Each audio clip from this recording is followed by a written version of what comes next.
your Code Red station. We begin tonight with blistering weather. Over the next few days, Nashville could hit the 100-degree mark, but no matter where things top out, it's going to be hot, and we want you to be ready. And that's why we're in Code Red tonight. Our chief meteorologist, Katie Morgan, here with what to expect and when, but it sounds like every day. Really every day we're going to be focused on the heat. I think Saturday and Sunday are definitely going to be hot. We will be near 100 as far as the actual temperature goes. The heat index values, how it will feel, are going to worsen as we head towards the end of the weekend and more so into early next week. So the highest heat that we will feel will come Monday and Tuesday. So highs near 100 all weekend long. The difference will be the amount of humidity that we have. We'll have it tomorrow and Sunday, but it just won't be as much as what we'll have for Monday and Tuesday. So heat index values for Saturday, Sunday up to 105. Monday, Tuesday, that could be as high as 110. In fact, I'll give you a sneak peek of what one of our models is showing for Monday. This is at 2 o'clock. Heat index values anywhere between 105 to 110, and that is area-wide from Crossville, Lebanon, Murfreesboro, Nashville, and Clarksville. Then we take a look at Tuesday, same thing. We're looking at 105 to 110 for the real field temperature. So that's really the reason why we're in our Code Red alert, tracking the heat over the next several days. Radar is quiet after a few showers and storms that were dotting the radar this afternoon, but typical of the summer patterns that we see here, like we had today. They bubble up in the afternoon. They lose their juice or their energy once the sun sets, and then they just sort of fall apart, and that's what happened here. So we're quiet for tonight. Folks out and about enjoying Broadway on this very warm and muggy evening. Temperature still quite warm at this hour, sitting at 84 with a couple clouds around, and we'll look at partly cloudy skies as we go through the overnight. 74 here in Nashville. We'll be at 70 in Clarksville, upper 60s out toward the plateau. Tullahoma sitting at 68 in Lewisburg, right around 70. We'll talk more about the heat, how long we could face 100-degree heat. It's going to be more than one day, as we noted here just earlier. We'll talk more about it, how long it'll last, coming up. Really don't think justice was served. In Operation Crime and Justice, a $20 bet changes that young man's life forever. A sucker punch caught on camera, ended his baseball career and brought on multiple surgeries. And the men who did it will not spend a day in jail. Fox 17 News' Caitlin Miller, who has covered this story since the beginning, was in Wayne County today for the sentencing. We spoke with the Moore family after the very emotional sentencing today, and they say they do not believe that justice was served. They would have liked to see harder punishment for the two young men that pleaded guilty. He was bleeding, he was hurt, he was going into shock. You have a lot of anxiety that it might happen to you again. Very difficult testimony made by Kelsey Moore and his mother Christy Moore in the courtroom Friday, all because of a violent attack that occurred on April 17th in 2022. The brutality recorded and posted on TikTok. Brandonson Drew Daniel offered Cameron Lane Macara $20 to go punch Kelsey Moore because he called him arrogant. This 19-second bet caused Moore to go through several surgeries, a broken neck, have 4 titanium plates put in his head, live with permanently impaired vision and hearing. There was a time we didn't know if he was going to make it. Injuries that have been life-altering for Kelsey Moore. With aspirations of playing college baseball and becoming an engineer, he can never play baseball again and had to drop out of college because of the lingering impacts. It took my life in a completely different path that I thought I was going to go down. But we're working through it and just trying to move on. Moore faced Daniel and Macara in court. Kelsey, I'm sorry that you were hurt. It was my doing, you know. Both men are convicted felons, with Daniel facing 3 years of probation and Macara facing 6 years of probation, both with no diversion. But this doesn't make up for the trauma the entire Moore family has endured and will continue to face for the rest of their lives. Kelsey Moore says moving forward, he's going to try to work on recovering both mentally and physically. He says that he's going to try to make the best life for himself after this tragic incident. Reporting from Wayne County, I'm Caitlin Miller, Fox 17 News, your Code Red station. Helpless to the fact that I didn't matter.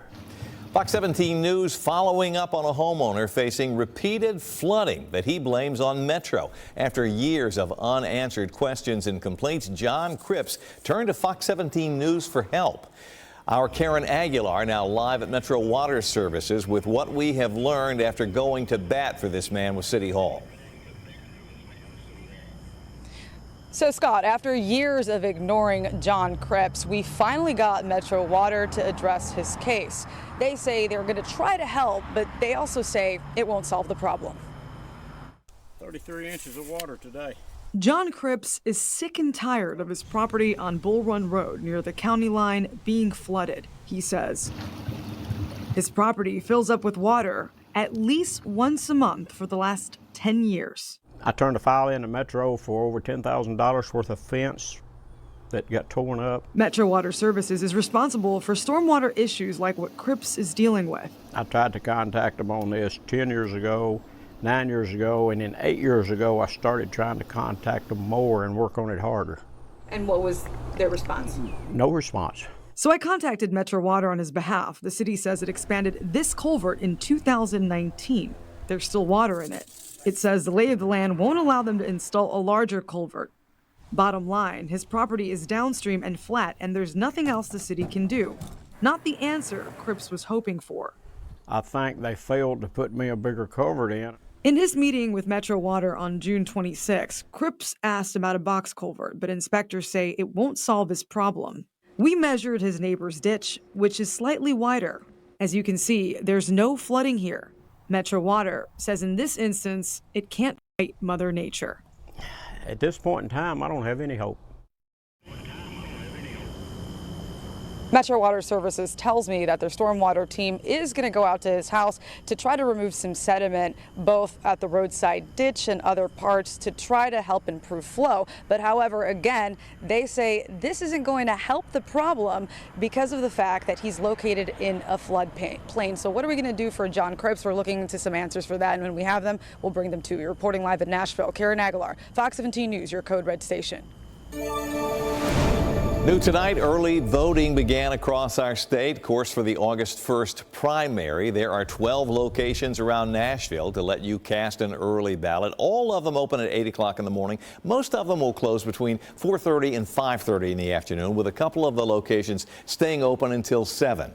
We asked voters if the recent presidential debate helped them decide for whom to cast a ballot. It didn't change my vote. I already had my mind made up. I just hope everyone gets out and votes. It's such a privilege to get to do it. More than 2,100 people voted early in Nashville today. Now, early voting is an option 6 days a week, Monday through Saturday until July the 27th. So let's put that down there. That's the 27th, and that's when it'll end. It'll give you 13 days beyond a day to get in and cast an early ballot. And from what we saw today in terms of turnout, you shouldn't have to wait very long if you have to wait at all. Looking ahead to Monday, in the story of a mid-state grandmother who has some tough questions for Tennessee's Department of Children's Services. She says the state took her 4 grandchildren out of her home and put them with strangers. Why she says she and her family have been left in the dark the entire time. That's Monday on Fox 17 News at 9. My mom called me screaming. And up next tonight on Fox 17 News on Friday night. Alanis has come into the classroom throwing up and bleeding, and then she fainted. Tonight in Crisis in the Classroom, an Antioch family turns to Fox 17 News for help after they say Metro schools refuse to do anything after their child, a daughter, is repeatedly attacked at school. This attack caught on camera. Now, after seeing video of that attack, Fox 17 News' Amanda Chen sat down with his family and is also pressing the school district for answers. No child should feel afraid to go to school. But for this 13-year-old girl, the family tells me what's happened at school has caused irreparable damage to her mental and emotional health. Alanis Lucia Andrade Paz and her family came to the United States from Venezuela in search of a better life. What the family did not expect, an emotional nightmare. In August, Alanis started at Antioch Middle School. She started living in a world that she had never seen before. From that first day, her sister, Enyalin Castillo, says students verbally bullied Alanis. Enyalin says the first physical attack happened in October and says Alanis decided not to tell her family because she didn't want to worry them. The family found out about a week later through rumors circulating at school. At that moment, me particularly, I spoke with her. I asked her why she hid that from us, and she was so afraid that we knew about it. The family says while the school claimed they were going to investigate what happened, there was never a follow-up. A month later, the family says another incident occurred, this time in the classroom. The attack recorded by several students. The family sent us this video, and Yalene says the school never told her about this attack until the teacher called mom. It was the teacher actually who after school hours called my mom to let her know she felt like this situation should be fixed between parents. The parents thought it couldn't get any worse until it did on February 12th.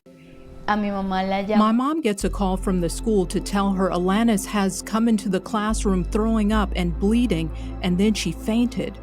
First responders ended up taking her to the hospital after drinking from a water bottle someone gave her. When your family got a call that your sister was in the hospital, how scary was that first moment?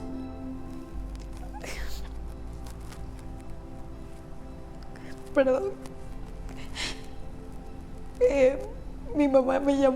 mom called me screaming. She told me that Alanis couldn't even move any part of her body. She felt her little girl was dying. The family says the results of one test showed Alanis only positive for alcohol. A second test from another clinic the family sent us showed her positive for drugs. The family tried getting the school to do something via email. Frustrated after they say they didn't receive a response, the family went to Antioch Middle School to demand an in-person meeting with the assistant principal. Because of Alanis' hospital stay, the family decided to keep her home from school. But when she couldn't transfer, they sent her back in May to finish out the school year. Unfortunately, the sister says things didn't get better. Again, another attack caught on video sent to us by the family. Without permission, I came into his office and I told him that everything my sister has on her face, is that an act? That she has to be dead in order for you to do anything about her? And his answer was that the school year was over. I reached out to the school district to ask about the family's claims of lack of communication and effort to protect Alanis. A spokesperson says in part, Antioch Middle has followed district policies and procedures in addressing situations related to the student and has met with the parents to discuss her concerns. I followed up with further questions regarding how the family described the lack of action taken by the school. A spokesperson says the principal and executive director met with the family on June 11th, several days after we sat down with the family. The family wants to share their story because they fear this is happening to other students within the school as well, and they do not want families to experience the nightmare they've experienced. The family has a human rights attorney and is in the process of taking legal action. Reporting in the studio, I'm Amanda Chin, Fox 17 News, your Code Red station. New tonight, on a happier note, a shout out to Fox 17 News reporter Peyton Muse, who threw out the first pitch at the Nashville Sounds game tonight. There's Booster, the rooster, collecting this slightly underthrown toss. I will tell you, if you've never done it before, I know it is a long way from the actual pitcher's mound to home plate. And if you're not used to doing that, it can be a while. Peyton's great. All right, high fives all around. Peyton, congratulations. I know her mom was in town tonight and saw that. And also, after every Friday night game, Fox 17 News sponsors the fireworks show. Katie, I got to tell you, though, if you were brave enough to go to the game tonight and then sit through the game, I don't know if you got anything left for fireworks tonight. It's hot. It is. It's still warm. We're in the mid-80s still, and that's part of the problem this weekend. Not only the record heat that we could be facing. Just no relief. There's no relief in the evening hours. Yeah, exactly right. So the stagnant air is something we're going to be dealing with here, where we're not getting a lot of air movement in the afternoon and especially at night as we look at those calm winds that take place for us in the evening hours, and maybe a light wind at best at around 5 miles per hour in the daytime.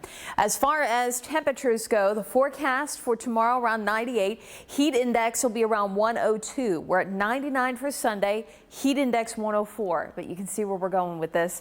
We climb a little bit as far as how it will feel each and every day, with temperatures potentially hitting 100 for Monday and Tuesday. Now, we hit 100 twice actually last year, and that was in August, if my memory serves me correctly.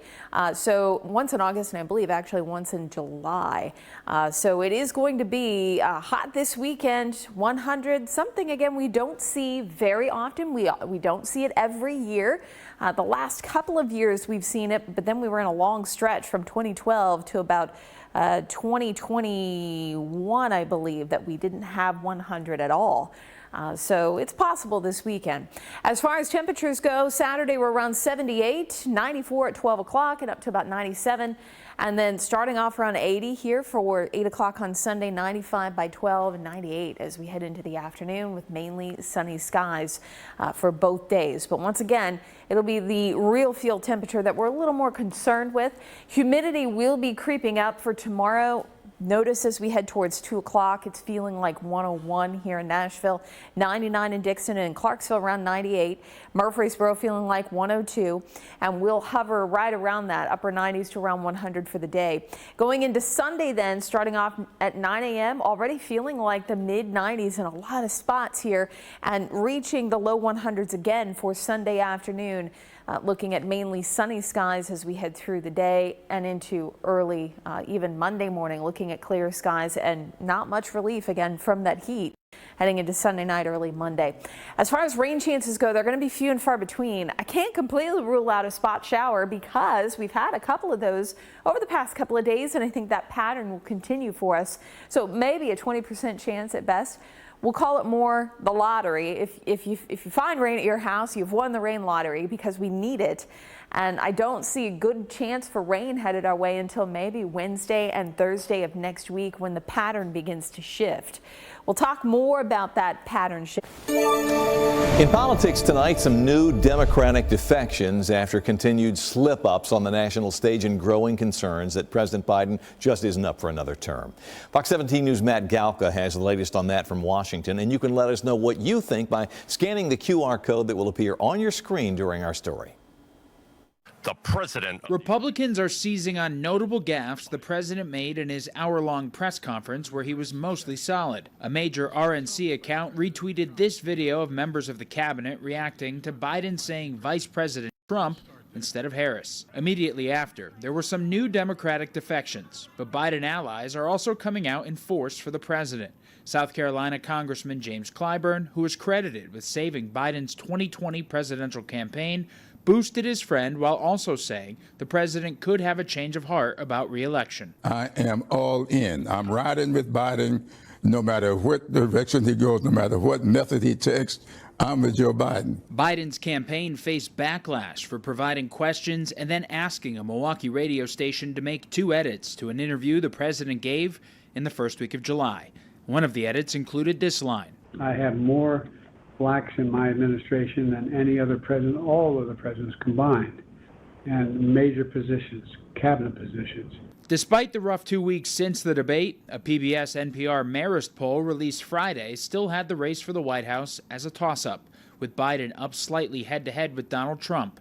The same poll had 64% of people saying Biden doesn't have the mental fitness for a second term. The Biden campaign has clearly seized on the national numbers that show little change to the race. Inside Elections deputy editor Jacob Rubashkin says while the numbers for the national race are good, people can still be swayed by the president's gaffes played on repeat. I don't know if the Biden campaign is equipped to deal with the constant drumbeat of those individually pretty minor missteps that the president has made throughout his whole political history. In a letter, House Democratic leader Hakeem Jeffries says he met with the president after the news conference privately to relay member concerns. It comes as the campaign is bracing for more defections. Reporting in Washington, I'm Matt Galka. During a story, we had a QR code on screen linking you to a poll asking whether you think President Biden should end his re-election bid. 243 people weighing in, and not as wide a margin as you might think. 55% say yes, but roughly 45% say no. Our thanks tonight for all who took time to vote. Metro didn't use them during COVID and won't use them for the homeless. Up next, a watchdog group calls out city leaders over these Could that grant money have been better spent? In the high cost of homelessness tonight, a Tennessee watchdog group taking Metro government leaders to task over these unused pods. The city didn't use them during the pandemic and will not use them for the homeless. So they continue to sit in storage where they have been sitting since 2021. Fox 17 News' Kylie Walker downtown with the latest on what some are calling a $1.2 million mistake. That's right, $1.2 million in federal dollars just tucked away in storage. The Beacon Center says this has all been one big waste of time because, as I told you just last week, Councilmember Aaron Evans was frustrated after yet another delay. These homeless pods have sat in storage since 2021. Metro says the pods can't be used until they meet fire and building standards. But Councilmember Aaron Evans says she's not feeling very optimistic. It's all related to kind of testing of the materials of how they're manufactured and put together, and that's been the biggest stumbling block. Last week we spoke to Evans, who says these issues were related to flammability concerns, but also 2 pieces of the material were never even tested by the manufacturer. Then we have these issues with now fire code, can they be used, all this. It's like, were none of these questions asked in the first place? Could they be ever used? Why wasn't this talked about? Ron Schultes with the Beacon Center says this is just another example of how money gets wasted by local government time and time again. I think this is a great example of even when government has the best intentions, it often just can't deliver. Here we are now, multiple years later, and we are still no closer to a resolution and having these used for its intended purpose. If you recall, last week Evans also said if we can't use these pods in the end because they don't meet our local code standards, she'd rather another city utilize them. But Schultes worries other cities will see what Nashville went through in order to get them up and running. Should the city recoup its losses by selling the pods to another city? They're going to look at what we've gone through and say, well, we don't want anything to do with that. We're not going to take this problem off your hands. So could they? Maybe. But if I was any other city, absolutely not. Now, Evans did tell me that other cities are using these pods, but since they're not meeting our city and state standards, she has been in contact with a state lawmaker, Darren Jernigan, to see if we can make any legislative changes moving forward. I'm told he is looking into this as we speak, and he is willing to set up an interview with me in the next couple of weeks. For now, reporting in Nashville, Kylie Walker, Fox 17 News, your Code Red station. In politics, after months of speculation, former President Donald Trump says he will be naming his running mate before next week's Republican National Convention in Milwaukee. Fox 17 News' Atra Elnashar tonight taking a look at some of the names rumored to be on Mr. Trump's short list.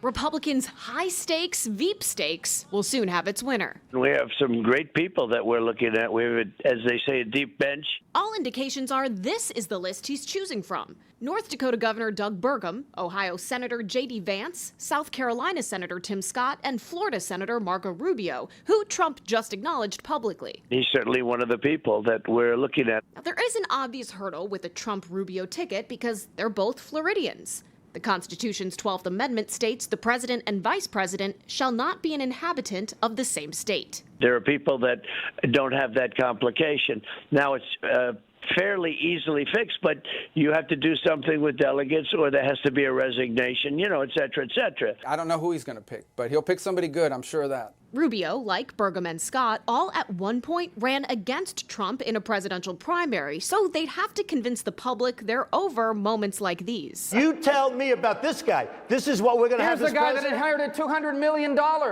If he hadn't inherited $200 million, you know where Donald Trump would be right now? Selling watches in Manhattan. Did you ever do business with Donald Trump?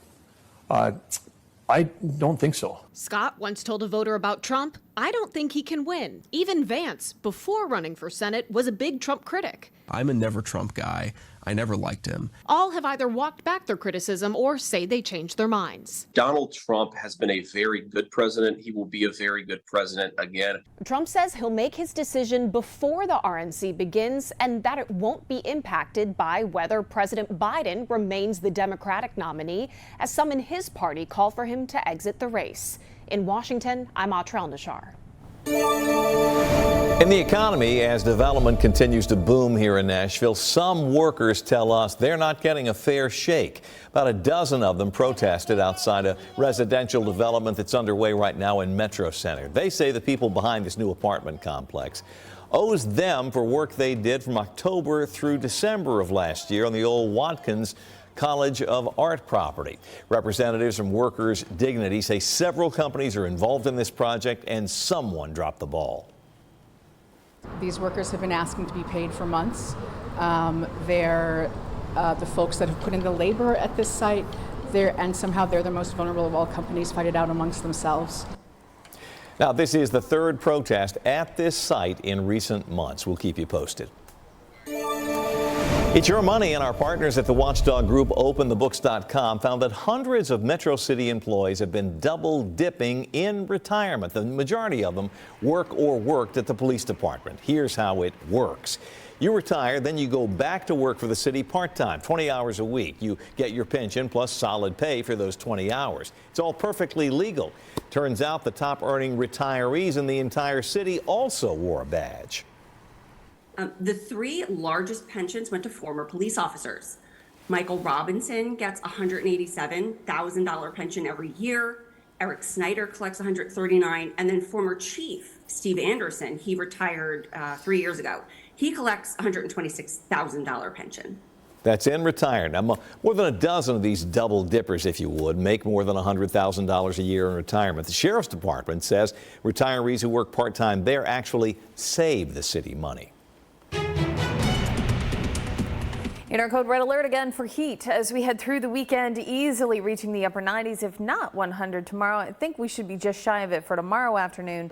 May hit it for Sunday, though, and into Monday. By the way, hottest day of the year so far for 2024 is 99. We hit it on the 4th of July and on the 8th of July. So we'll likely see a couple more days in the upper 90s, if not 100 degrees for us as we head towards the end of the weekend here. And as far as how many days we've had at 90 or above, 28 and counting. Our average for perspective is 49. We're going to be adding to it quite a bit as we head through the weekend and into early next week. Highs for tomorrow should be around 98 here in Nashville. Dickson at 95 with right around 90 here in Cookeville, and Crossville around 91. Murfreesboro right around 95 as well. Heat index values again right around 100, if not low 100s expected for us. We'll talk more about our pattern shift that should be on the way into the middle of next week in your Fox 17 Code Red forecast. It's unique. As me as hometown hero. To nominate someone, go to PonceLaw.com, fill out the form, and tell us who you truly believe is a hometown hero and why. Celebrate our heroes with Fox 17 News Hometown Heroes, sponsored by Ponce Law. Get tornado warnings here so you can prepare. Download the free Fox 17 Code Red weather app.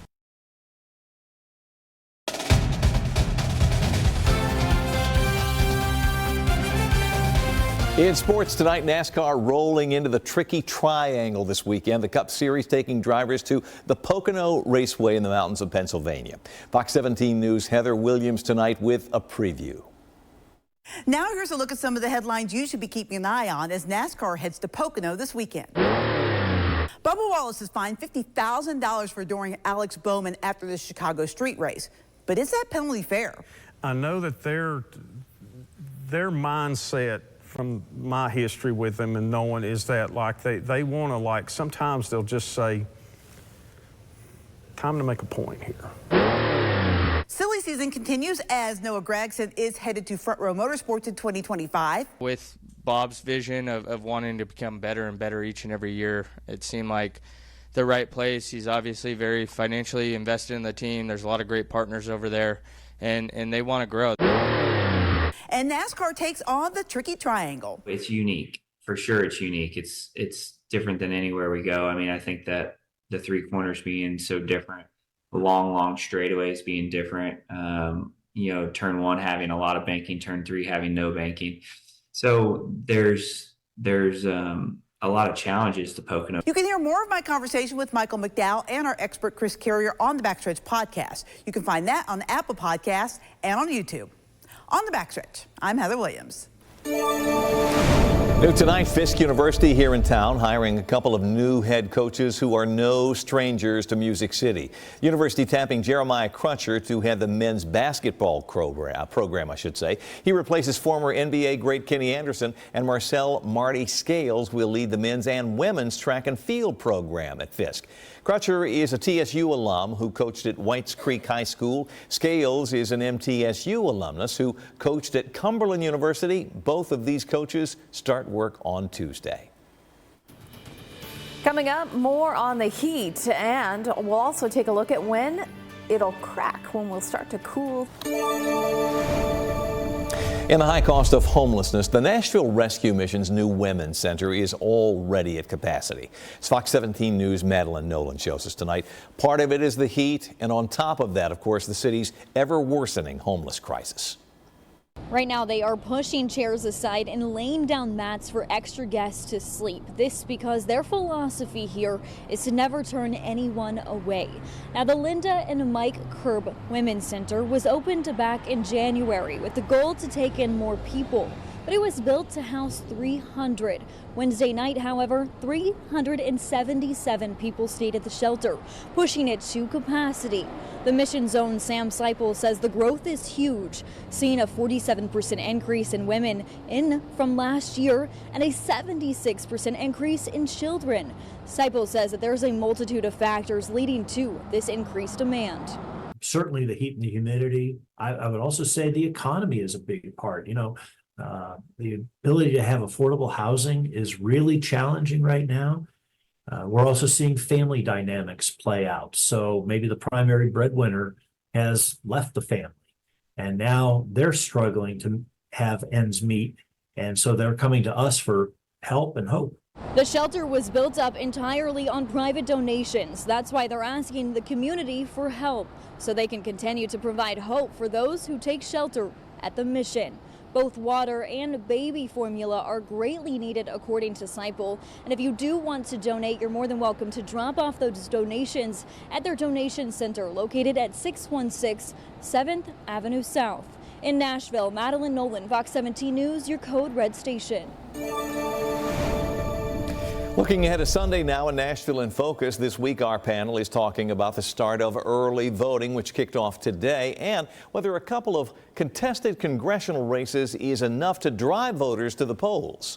I think that the Republican National Convention starting on Monday will help, energize some, hey, it's election season. I think that will probably help some of the races, not only here but around the country.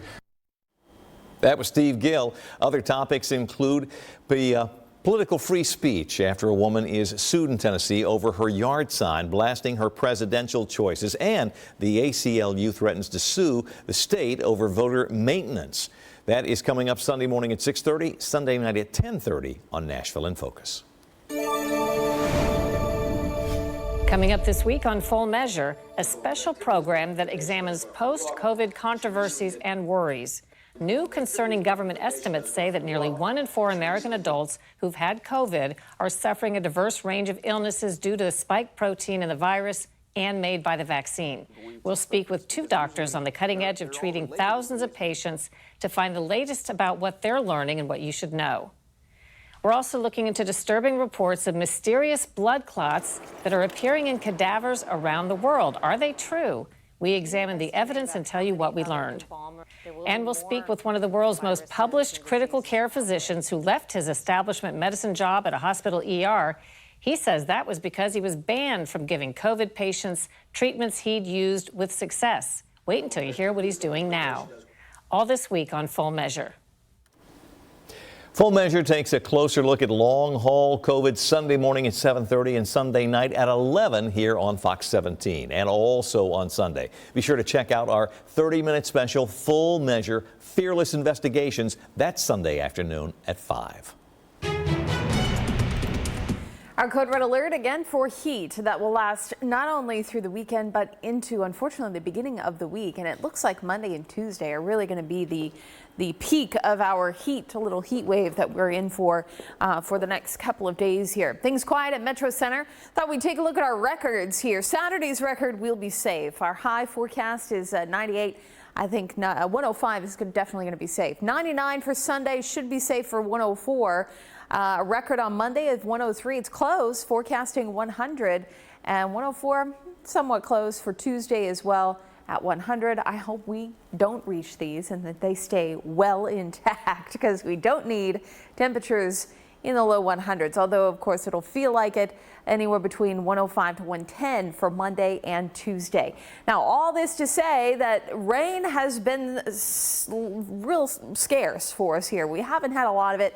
There have been a few pop-ups, and if you've had a shower in the past few days, consider yourself lucky. This is a look at the last 30 days compared to our average last 30 days, if that makes sense. So anywhere you see these yellows and oranges, that indicates drier than average, and then greens and blues indicate higher than average, and the percentage shows us here. So we've seen 40% of our average rainfall over the past 30 days compared to our normal, our average. 53 in Murfreesboro, and you can see it just gets worse, especially south, and that is where our drought conditions worsen.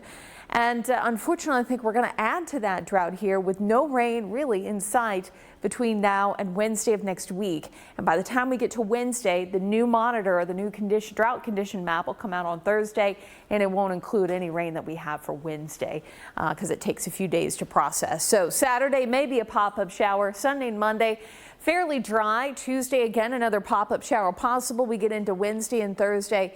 That looks to be a little bit better chance for rain. It's also going to signal a pattern shift for us, especially by Thursday. So I think temperatures will still be in the mid to upper 90s on Wednesday. As we get into Thursday, we drop down to about 90 degrees, and that'll just feel wonderful compared to where we'll have been over the weekend.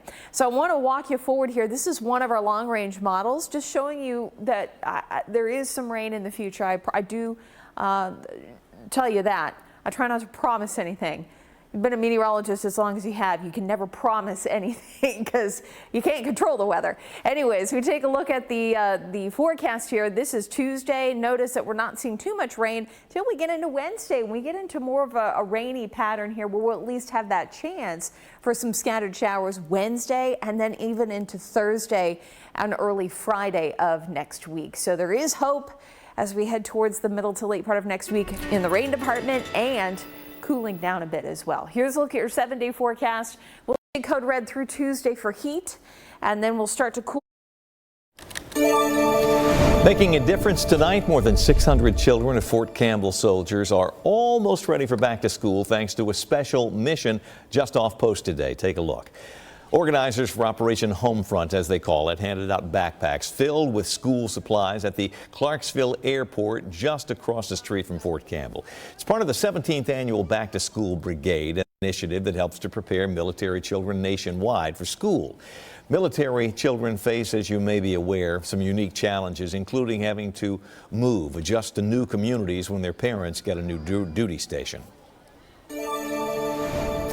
Tonight, Fox 17 News question of the day is asking whether you are waiting until the state sales tax holiday weekend at the end of the month to buy your school supplies. 155 people weighing in, and they're pretty split here. A little over 48% say yes, we're waiting, but 51.6% say no, we are moving forward, possibly to get the best selection.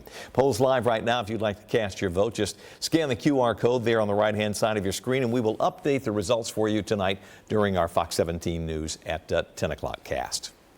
Just ahead tonight at 9, a must-have for Hallmark movie lovers, the company's new online. Stay safe. In entertainment news, if you are a fan of Hallmark movies, you could soon get access to even more. Hallmark is creating a new streaming platform called Hallmark Plus, which is set to launch in September. The company says this new site will essentially take over the service of the Hallmark Movies Now channel and will also offer membership rewards like free greeting cards and in-store discounts. The service is expected to include programs that will include unscripted shows. Subscriptions will cost about $8 a month.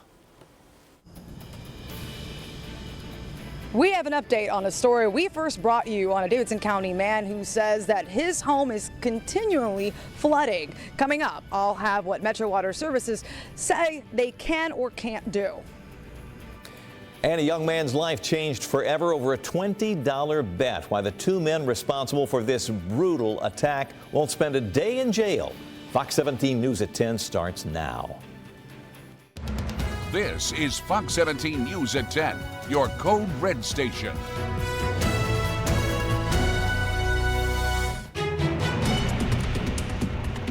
We begin tonight with a Code Red weather alert as we take a live look downtown over Broadway. Locals and tourists alike are in for a dangerously hot weekend in Nashville. Leaders at the Tennessee Valley Authority, which provides power for our region, say they have completed their summer readiness checks and that all generating plants are prepared to meet the high demand that they expect in the days ahead. Last month, they say, marked the 6th highest demand for electricity for the month of June in TVA history. Fox 17 News Code Red Chief Meteorologist Katie Morgan here with a forecast. And what can you say beyond it is hot? Yeah, it is. It's going to be hot. And again, I think one of the issues is the fact that it's not going to cool down a lot at night. And that's really the problem where, of course, yes, it is going to be hot in the afternoon and you want to limit your outdoor time. But it's the evening hours where we don't have enough cool weather to really reset for the day, and that's what also keeps your air conditioners running longer, even through the evening hours. Highs near 100 as we head through the weekend. Saturday and Sunday, heat index values as high as 105. It's going to be Monday and Tuesday where I think the biggest concern will come in, where heat index values creep up a little bit, 105 to 110. Possible for us. So we'll be looking at a very toasty start to next week. In fact, this is a sneak peek at our future heat index for Monday, anywhere between 105 to 110 area wide, and that's the same for Tuesday. This is a look at 2 o'clock in the afternoon on Tuesday of next week with those heat index values around 105 plus. This evening, things are nice and quiet. My camera glitching there for a second, but it is pretty outside. Just staying warm. In fact, our temperature is sitting at 83 still in Nashville, Murfreesboro around 82, Clarksville right around 75 degrees at the moment. Radar will stay quiet for us for tonight. Tomorrow afternoon, I can't rule out a stray shower, but most of us stay dry through Saturday and through Sunday too. Really not too worried about rain. As far as the morning forecast goes, we'll start off around 73, mainly sunny skies throughout the morning and into the afternoon.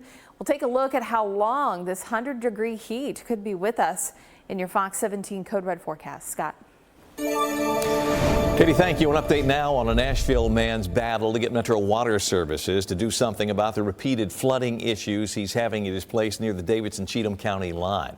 Now, he turned to Fox 17 News for help after being unable to even get the city to answer his calls. Fox 17 News' Karen Aguilar got some action. She's live now at Metro Water Services with what she's learned after going to bat for John Cripps. That's right, Scott. We have gone to bat and we have gotten some answers, but John Cripps tells me that he feels that there isn't enough being done by Metro Water Services and even county officials to fix his problem. He tells me that he has lived in his home on Bull Run Road for nearly 5 decades, and in the last 10 years, he's seen repeated flooding issues. He tells me it has cost him thousands of dollars worth of damages. He tells me Metro Water Services expanded his culvert back in 2019, and after our story, they came out to reinvestigate.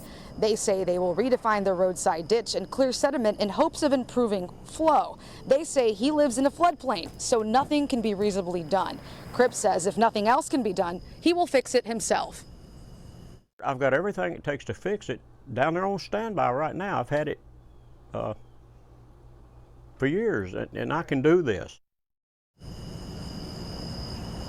Again, Metro Water Services claims they expect more flooding to happen. We are looking into what is the difference between Cripps' home and his neighbor's home that doesn't appear to have the same issue. We want him to get answers, even if it's not from Metro Water Services. We will keep you updated on what answers we can find for John Cripps. Reporting live here in front of Metro Water Services, Karen Aguilar, Fox 17 News, your Code Red station. There was a time we didn't know if he was going to make it. In Operation Crime and Justice, 2 young men caught on camera brutally attacking a classmate over a $20 bet plead guilty. Both men are now convicted felons, but We've learned they won't spend a day in jail. Fox 17 News' Caitlin Miller, who has covered this story since the beginning 2 years ago, was in Wayne County today for the sentencing. We spoke with the Moore family after the very emotional sentencing today, and they say they do not believe that justice was served. They would have liked to see harder punishment for the 2 young men that pleaded guilty. Difficult testimony was made in the courtroom Friday, all because of a violent attack that occurred on April 17th of 2022. The brutality recorded and posted on TikTok. Brandon Drew Daniel offered Cameron Lane McCara $20 to go punch Kelsey Moore because he called him arrogant. This 19-second bet caused Moore to go through several surgeries, a broken neck, have 4 titanium plates put in his head, and live with permanently impaired vision and hearing. Kelsey Moore had aspirations of playing college baseball and becoming an engineer, but he can never play baseball again and had to drop out of college because of the lingering impacts. It took my life in a completely different path that I thought I was going to go down. But we're working through it and just trying to move on. Both men are convicted felons, with Daniel facing 3 years of probation and McCara facing 6 years of probation, both with no diversion. The Moore family wanted to see them face jail time, but this doesn't make up for the trauma the entire family endured and will continue to face for the rest of their lives. Kelsey Moore says moving forward, he's going to try to work on recovering both mentally and physically. He says that he's going to try to make the best life for himself after this tragic incident. Reporting from Wayne County, I'm Caitlin Miller, Fox 17 News, your Code Red station. I think this is a great example of even when government has the best intentions, it often just can't deliver. In the high cost of homelessness, a Tennessee watchdog group calling out Metro government for wasting your money on these pods. The city bought 108 of these pallet housing pods during the pandemic for quarantine use. Well, they didn't use them then. They won't use them now to help the homeless. A $1.2 million pod purchase that has been in storage since 2021. Metro Councilwoman pushing for the homeless to be able to get some relief from these has recently learned that they don't meet building codes. The Beacon Center's Ron Schulte says it is the definition of government waste. I think sadly when it comes to issues like this, it's, you know, where the money went, it's just been wasted, right? Because as it sits in a warehouse waiting for some kind of regulatory standoff to figure out if they can be used and what for. The Beacon Center mentioned Fox 17 News' relentless reporting on these pods in its 2022 pork report. It's not over, folks. We will keep you posted. One day after President Biden's high-stakes NATO press conference, the president is back on the campaign trail. But at the same time, reports are swirling that major donors could be pulling back. I'm Connor Hansen in New York. I've got the details coming up. Nearly 22 million children living in America rely on schools for their meals. Fox 17 News and our parent company, Sinclair Broadcasting, are part. In politics tonight, after his latest setback at the NATO summit, President Biden just can't shake questions about his fitness to lead and run for re-election. Now, as Fox News' Connor Hansen shows us, there are reports out there that major Democratic donors could be withholding funds. Unless they came back and said, there's no way you can win. Me. No one's saying that. No poll says that. Taking questions after a NATO summit in Washington, President Biden says he still sees a way forward for his campaign. But as the president returns to the trail, the list of detractors grows. Lawmakers in the double digits have now said he should let someone else take the top of the ticket. And the New York Times reports that a major pro-Biden super PAC is putting $90 million in donations on hold as long as he stays. He really needs like a royal flush to win this race. Democrats have been holding high-stakes meetings all week. President Biden met privately with House Speaker Hakeem Jeffries Thursday night and held a call with the Congressional Hispanic Caucus. Over the weekend, the president will meet with the New Dems, a group of about 100 moderate-leaning House Democrats, including some who have called for him to leave the race. Some of Biden's supporters are still doing their best to make their case for the campaign to move forward as is. I'm riding with Biden no matter what direction he goes, no matter what method he takes. I'm with Joe Biden. President Biden is in Michigan campaigning, and Vice President Harris will give a speech in Philadelphia this weekend. In New York, Connor Hansen, Fox News. In world news, a United Nations report just out shows the global population could see some significant growth in the decades ahead.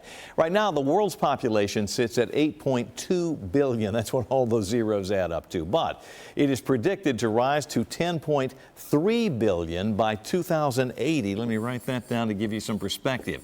2080, a little less than 60 years. The report adds that after 2080, though, the population is expected to slightly decrease to the end of the century.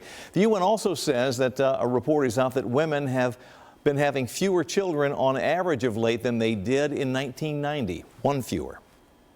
I'm Kayla Gaskins in Washington. Coming up, why GOP lawmakers are accusing a global ad organization. In politics tonight, a GOP-led House Judiciary Committee report shows a powerful group of advertisers may have worked to silence conservative voices, adversaries, I should say. Fox 17 News' Kayla Gaskins with the story. Each year, brands spend billions of dollars to shape their public image.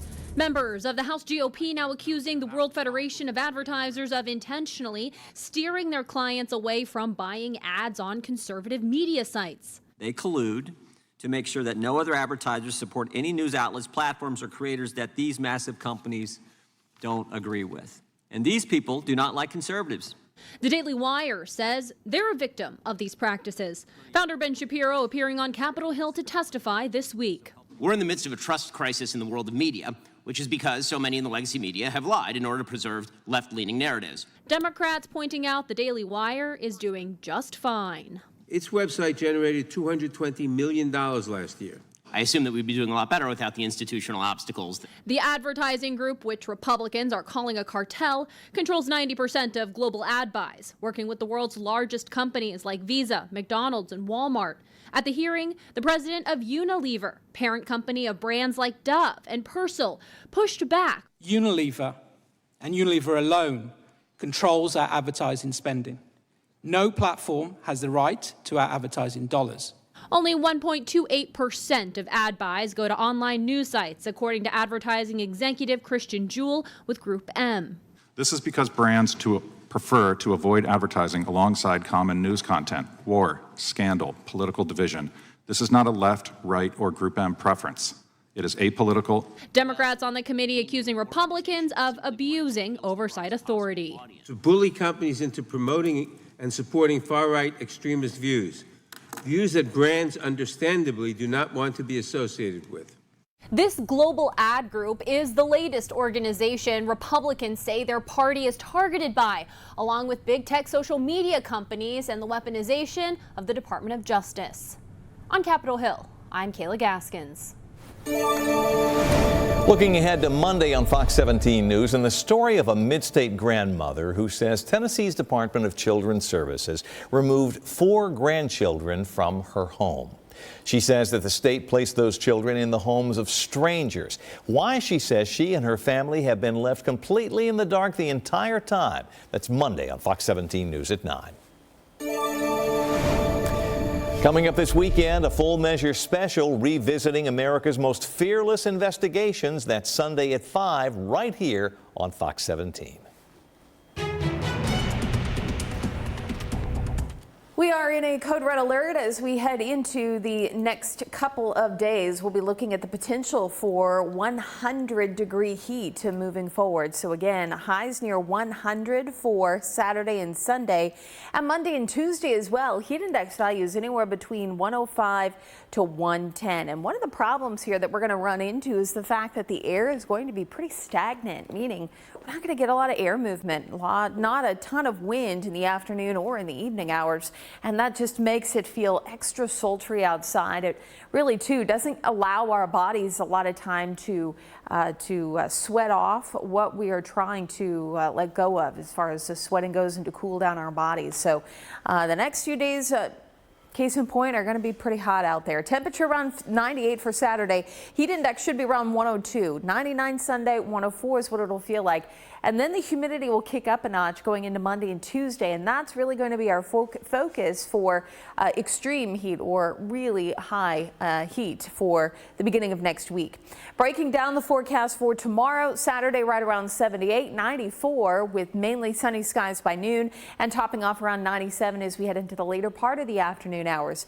80 for the morning on Sunday, up to 95 by noon, and 98 degrees as we head into the later part of the day with plenty of sunshine around. Here's a look at our heat index forecast for Saturday. We should top off right around 100 or so for the afternoon hours. Again, it'll still feel quite hot outside, but it's Monday and Tuesday that I'm a little more concerned with. Nonetheless, we get into Sunday morning, 9 a.m., feeling like the 90s already. This is at 9 o'clock, and it could be as hot as 98 as far as the heat index is concerned. And then when we get into the afternoon, we're looking at 100 or so for Sunday. Rain chances remain few and far between, maybe a pop-up or two for Saturday, Sunday, and Monday. Tuesday also looking at a pop-up shower chance, but won't be until Wednesday and Thursday that we start to see better overall chances for rain. And in general, we're looking at that pattern to begin to shift too, which will bring temperatures down and it'll bring our rain chances up. We could use the rain. So we walk you through Saturday. We'll start the day dry. Future Track insistent on bringing in a couple pop-ups. So I went ahead and added that 20% chance for showers. That will be throughout the afternoon mainly. And as we get into the evening hours, rain chances go away. So these will be driven by the afternoon heat and sunshine. For Sunday, Monday, and Tuesday, mainly dry conditions. We'll look at temperatures right around 98 for Wednesday. And then Thursday and Friday, I should say, of next week, we begin to cool down a little bit. Our rain chances go up. Weather Window, presented by the National Weather Desk. A dust devil featuring much more hay than dust was seen on an Alabama farm, while this waterspout was spotted well off the coast of South Carolina. The sky turned orange for last night's sunset in Illinois. And is there a better way to end the week than with this video of adorable bear cubs playing around in western North Carolina? For more content like this, follow the National Weather Desk on Instagram. Covering the Capitol tonight, the GOP-led House of Representatives passes the SAVE Act, but not without some pushback. As Fox 17 News' Jeff Harris reports, it is a bill that seeks to expand proof of citizenship requirements to vote in federal elections. Those for the bill say the legislation is needed because non-citizens have illegally voted in U.S. elections, but those against it argue this bill is creating a solution to a problem that never existed. Differing opinions echoed on the chamber floor this week as lawmakers shared their thoughts about the Safeguard American Voter Eligibility, or SAVE Act. All we simply want to do is ensure the integrity of American elections, and what we see is absolute resistance and lies from our colleagues on the other side of the aisle. But then you come to the House floor and you bring this extreme MAGA Republican voter suppression bill. Ernesto Castañeda, a professor at American University, tells us this bill has good intentions, but it's already illegal for non-U.S. citizens to vote in federal elections. It's not really addressing a real problem that we face in American elections. Following the bill's passage in the House Speaker Mike Johnson took to X, tweeting in part, quote, Joe Biden has welcomed millions upon millions of illegals into the country, knowing that non-citizens only have to check a box to vote in a federal election, something Castañeda says there is no evidence of. Less than 0.001% of the voters were people who were not citizens and voted. Alicia Hughes, a law professor at Emory University, says this bill would also impose voter purge requirements on states, meaning election officials would be able to delete names from voter rolls in an effort to remove outdated registrations. It makes voting more onerous, more difficult, less accessible. This bill will now head to the Senate, where both Hughes and Castañeda say there's a slim chance that it passes, but even if it does, President Biden has already said that he plans to veto it. I'm Jeff Harris reporting from Washington. Update now the results of tonight's Fox 17 X poll. Our question, are you waiting until Tennessee's sales tax holiday weekend at the end of the month to buy your school supplies? You see the numbers, 161 people voting. 51.6% say no, they're not waiting. 48.4% say yes, we will wait for the sales tax holiday. Our thanks to all those who cast a vote tonight, and be sure to look for a new Fox 17 X poll tomorrow. So it's a really important area of fitness for women, but most of us actually never do it. I'm Liz Bonus. How it can make a difference from the inside out, it is just ahead.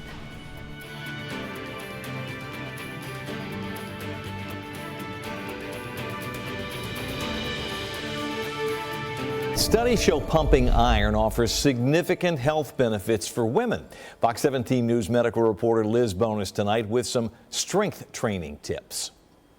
Hey there, everybody. Hello to you. It's an area of fitness not talked about as much for women, but new research shows adding in resistance or strength training to your usual cardio can make you stronger, leaner, and a lot more energetic. How is everybody today? Perhaps no one here at this body resistance program is a better example of that than Joelle Tunning. She's down now more than 80 pounds with the help of resistance training. What's up? Her bone strength. Our bone density diminishes as we age. We lose as much as 5% per year of our bone density. And resistance training particularly is so good for building the bone density back. That bone density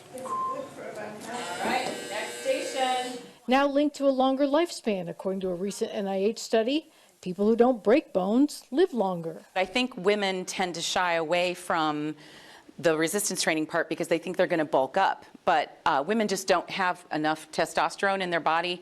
Working out once or twice a week, you're not going to get huge. You're just going to build good muscle tone, bone density.